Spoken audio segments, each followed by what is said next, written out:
Savage Cut.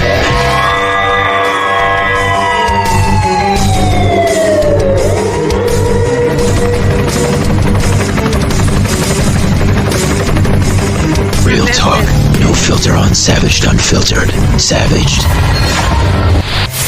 It's been a lot better in my own personal aspect. But it I felt, and here's where the trip went sour. Okay? From the hellacious traffic to the crazy amounts of homeless in the area. You know, I mean, this was just chaoticness at its worst.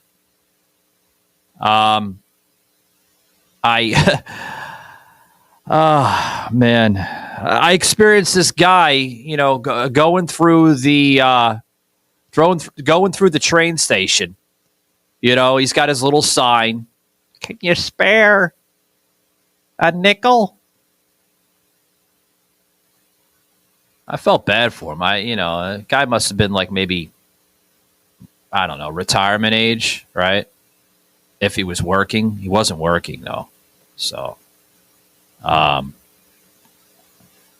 instead of giving him a nickel, I actually gave him like $1. Or it was like, I don't know, a couple bucks or something.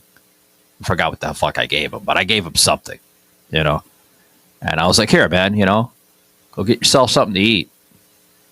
It's somewhat still cold here in Atlanta. And I'm not going to bash all the homeless people, you know, not just in Atlanta, but, you know, for the rest of the country. I'm not going to bash them, folks. But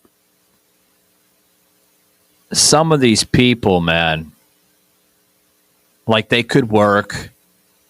Some of them, they just choose to be homeless. They choose to squatter. They choose to, you know, just lay there in open public begging. That's all you see all day is begging. And if you don't see them begging on a sidewalk, they're over by the intersections, you know, which Atlanta's known for that, man. I'm getting off the exit heading into Peachtree Street, which is like the main drag there in Atlanta. So I'm getting off of Peachtree Street, like the first day, kind of skipping a little parts of the story, obviously, if you're picking that up. And you see like not one homeless person. You see like 2, 3, 4, 5. There's a fucking flock of them. Just standing there, going up and down, up and down, up and down. There they go up. They walk the entire strip of that intersection, exit, and then they walk the entire strip coming back. And I mean, I'm like, okay.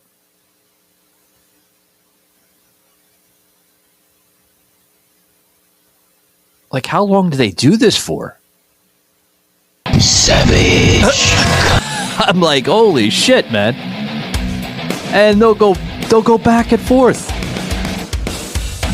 And some of them are nice, you know, some of them are friendly, you know, they're just out there, you know, they're trying to make ends meet, you know, they're trying to make a few bucks. Some of them are homeless veterans, but some of them are just regular bums, regular hobos, you know, but the ones that get vicious, those are the sons of bitches, I think, that need to work. You know? Because they'll come right up to your fucking car, man. And they'll literally, they'll either have their sign right in front of your window, or they come right up to your window like a fucking animal. And they just stare at you. Or some talk, you know? I've seen a little bit of both when I was up there. I seen the ones that were like right in your fucking face near the window, your car window. And then I seen some that come right up to the window with a sign. Those are the vicious ones. Those are the ones that you got to grab like a little billy club in the back of your car. And you're like, Motherfucker, get the fuck away from my car. That's the demeanor you have with these sons of bitches that act this way. Like I said, I don't want to bash all of them because some of them are just like, they're down on their luck. They lost their job, possibly through the COVID era, and or the company was downsizing and they lost their job that way. So, yeah. Guys, before we continue here, I want to thank my good friends here at Blackout Coffee. That's right, guys. Blackout. Real talk. But a great sponsor here on the show, Coffee for America's Warriors. Use this promo code SAVAGED for 15% off your order. Scan this QR code today, guys, and you are going to find some delicious, fresh coffee to the grind. They stand by their word. Guaranteed is in their promises, guys. You're going to find some amazing products such as Brutal Awakening, my favorite, 2A, Guns and Gadgets. Literally, guys, be awake, not woke. I ordered the T-shirt. Love it. You'll see the T-shirt right there on their website, guys. Scan this QR code today. And thank you very much, Blackout Coffee, for sponsoring the show. Much appreciation. Back to the show, guys. So the trip up to Atlanta, this Atlanta saga of Gaga that I experienced was okay. Some of it was kind of, shitty. But some of it was just awful. But, it was okay. Production up there that I was on set there for like a day and a half. That was okay. Made some new friends. Seen some really awesome people there in Hollywood. Shh, can't say. But I wish I can, man. I just don't want to get in trouble. All casting will be fucking putting the hammer on me. Son of a bitch, we told you not to say it. That's it. No more gigs for you, Savaged. So the production went well. The traffic was fucking shitty. A lot of hobos harassing me every day when I was walking through the city, getting my morning coffee and having breakfast like 2 days ago. That was hell. The diner was delicious. I loved the pancakes up there. If you guys ever go up there, check out Midtown Diner. It's, oh man, the breakfast is great. Really, really awesome. I thought I never would see, guys, a southern version of a bodega. They exist. The southern bodegas exist in Atlanta, but they don't call them bodegas. They call them little hobby shops or hobby shops, whatever the hell it was. Hobby shops. I think that's how they say it. I wish Shaky was in studio with me to fact check, but he's not here. He's over at his studio in Tampa, so. But, yeah. The hobby shops. Little southern bodegas. Those are cool. Really, really cool stuff, man. Except for this really, really pain-in-the-ass customer that was behind me. Because I'm waiting in line and she thinks, apparently, I don't know where this woman resides or what planet she came from, but apparently she thought I was fucking holding up the line. Because I'm standing here, right? Kind of giving you my little savage digital phrase here on the show so you can understand. I'm standing here, the lady's standing behind me. I got like maybe one or two people in front of me. And she's fucking yelling at me. Literally right behind my fucking head, where my fucking earlobes are. And she's like, "Can you hurry up? Can you hurry up?" After 2 or 3 times of dealing with that, I'm like, "Lady, I'm not holding up the line. There's 2 people in front of me. You're causing the line to be held up with your impatientness." I'm impatient? Like, okay.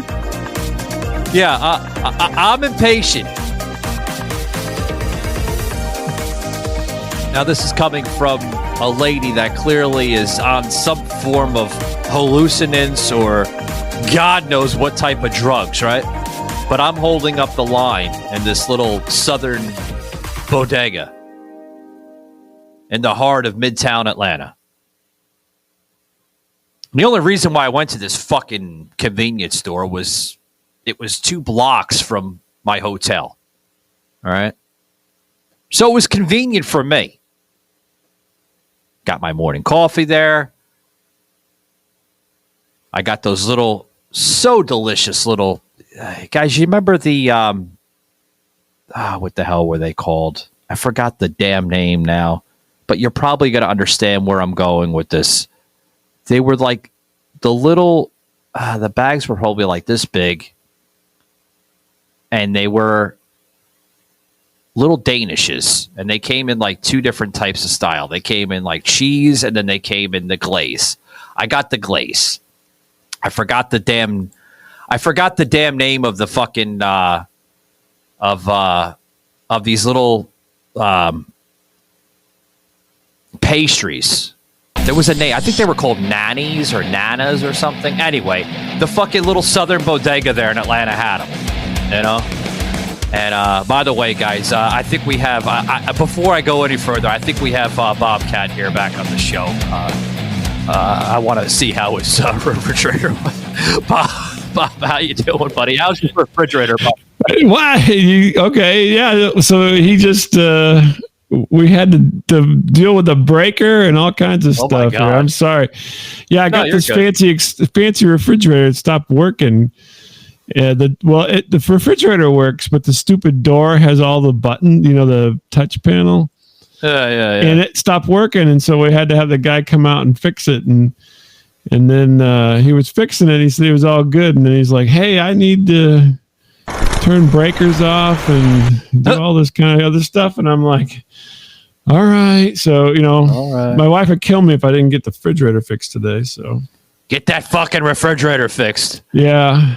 So well, I while we were recording here, Bob, I noticed that I didn't have the right fucking mic in, so I probably had some shitty audio for like the first 10 or 12 minutes. I do apologize for that, folks. I don't have Shaky in studio here to make sure everything is properly working. So yeah.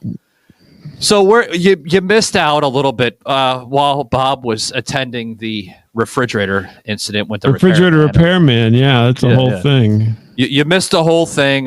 You'll have to catch up in obviously the final part of the recording when it goes on Spotify. But I'll give you a little catch up. So my traffic was horrible. If not the traffic, the hobos literally hanging around every fucking corner as possible. I mean, they're like flock of geese, Bob. Literally. I mean, they're like. I mean, they make noise like that too. If they're not making noise, they're harassing you at intersections. They come right up to your car. They don't have the sign. They come right up and they don't say anything. They just go like this, and they stare at you. I know. I can't stand panhandling. That's one of my pet peeves. It's like, go collect cans or something, for Christ's sake, Yeah. You can't just stand in there. I mean, you're not being productive. Go, I remember my father back in the day told me do that. something. Oh, really? Yeah. He told me like an old grouchy old man like your dad, apparently. No. Well, I got to rephrase that, folks. My dad wasn't homeless, though, but my dad told me in his days, he grew up in the 70s, right? So, well, mid to early 70s. That was his teenage, early, 20s then, And he told me the hobos back then would collect the cans. They wouldn't panhandle. Right. They would go around to they were disgusting, Bob. They would go into fucking garbage cans. Yeah, you get the bottles because back then you can get a nickel for a bottle, for soda bottles and stuff. So Yeah, so he would tell me they would collect the cans, maybe a little bottles. I think I remember hearing the bottle part, and they would put them in. Obviously, you know, these were times in the 60s and 70s, folks, where you didn't have like the hefty bags yet. You didn't have the strong hefty bags. They had like the shitty plastic black bags, or they were white. I don't know. And they would collect them. And they would make money off that way, you know. Yeah, you make enough to get some food, you know. I mean, you know, do either that or like get a guitar or something and be a busker or something. I mean, just standing there with your hand out is just, you know. I don't know. For me, I always get, you know, Miles always says that I'm a horrible person because that bothers me. But yeah, where the fuck is Miles? Miles was supposed to be here. He never. Yeah, showed up, during the day he's, you know, hard to find anyway. But yeah, during the day it's even worse. He's out collecting cans. Yeah, did you see the comment where I put a comment in there? I'm gonna bash him a little bit. Sorry, Miles, if you're listening. He was like 10 a.m. That's too early for me. Yeah. My God. He's out collecting bottles and cans. You know, that's what he does. He does that? He collects the bottles. I don't know. I don't know what the hell he does. He's an enigma. Oh, God. But, you know, do something, you know, tell a joke. So I was in New Orleans, what was it, just before COVID, and we were walking along, and this guy was telling jokes while he was panhandling. And so, you know, I mean, hey, that's something.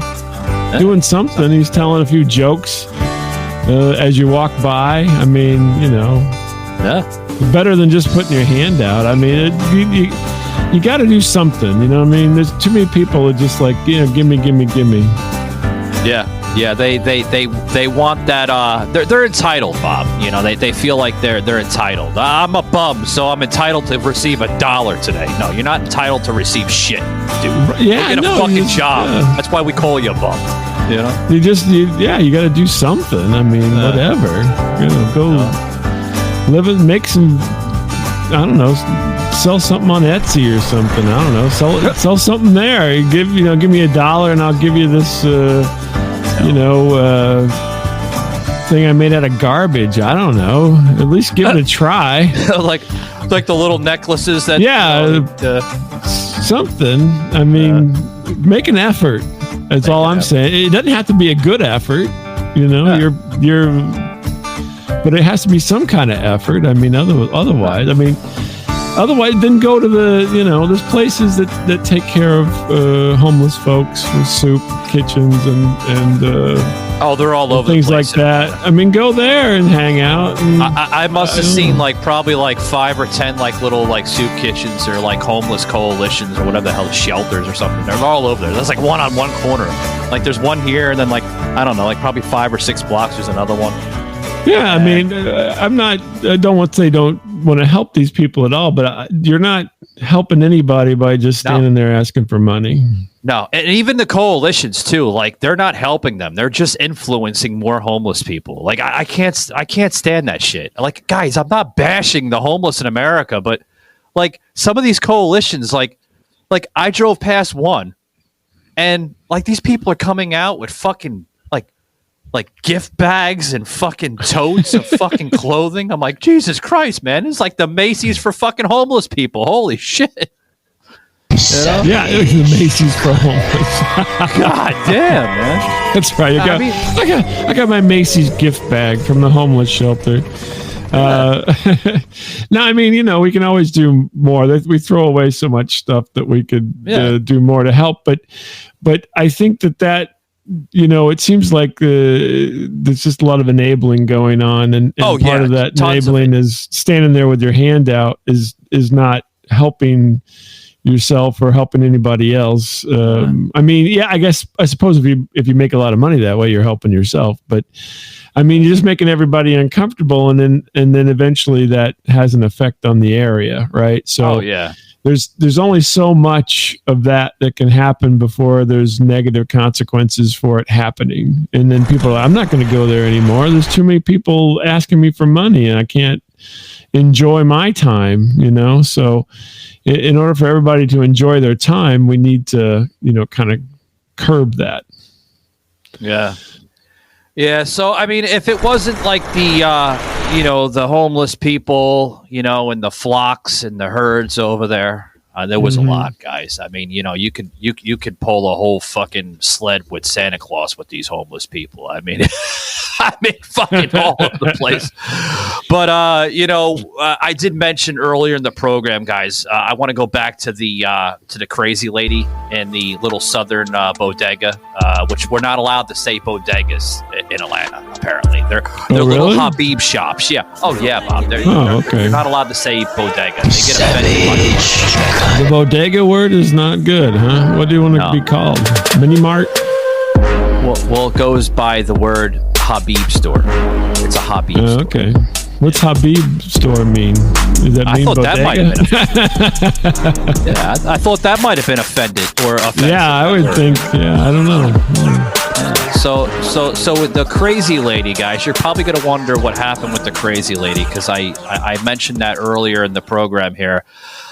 With the lady that was standing behind me in the convenience store. Convenience. That's what it is. It's a fucking convenience store. A convenience store, yeah. There you go. No different than a fucking 7-Eleven in my end. 7-Eleven, exactly, yeah. So she's standing behind me. I have two other people in front of me. And apparently, whatever drugs this lady was on, Bob, decides to yell at me. Well, I don't blame her on that one. I mean, come on. You walk by, hey, what are you doing? Give me some money. You got any electronic cigarettes? She's like, you're holding up the entire line, mister. Mister, were you? What? Yeah. I was like, ma'am, there's two other people in front of me. I'm looking to the left. I'm looking to the right. I'm like, apparently she doesn't see the two people in front of me. Well, maybe they're,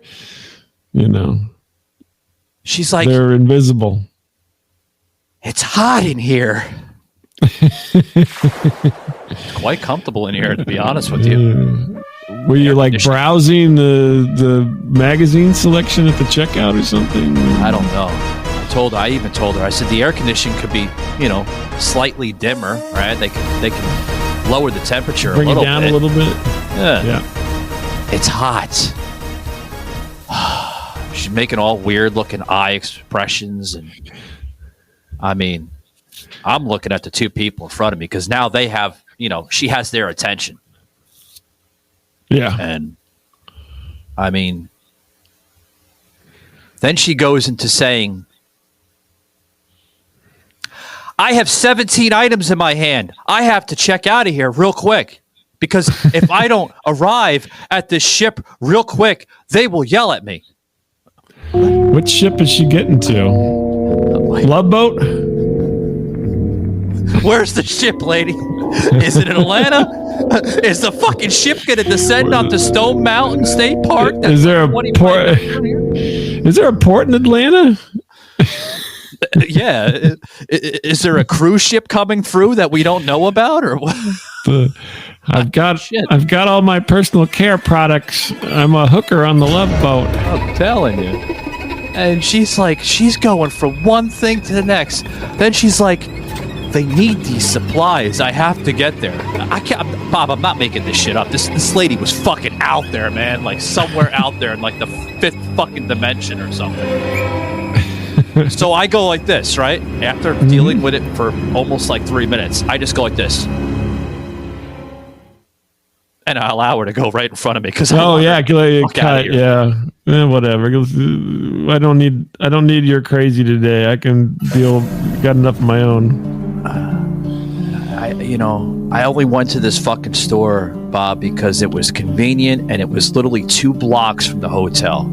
I mean, it was within walking distance, Well, it's also close to the cruise line, so yeah. Apparently, apparently, yeah. Or some type of ship that this woman was referring to. Christ. Wait for the aliens to come down and grab her, Goodness. Well, you did your good deed for the week. Yeah. Yeah. The aliens are going to come suck her up like the fucking lady from Independence Day. They're opening up! That's what the lady that reminded me of. They're opening up!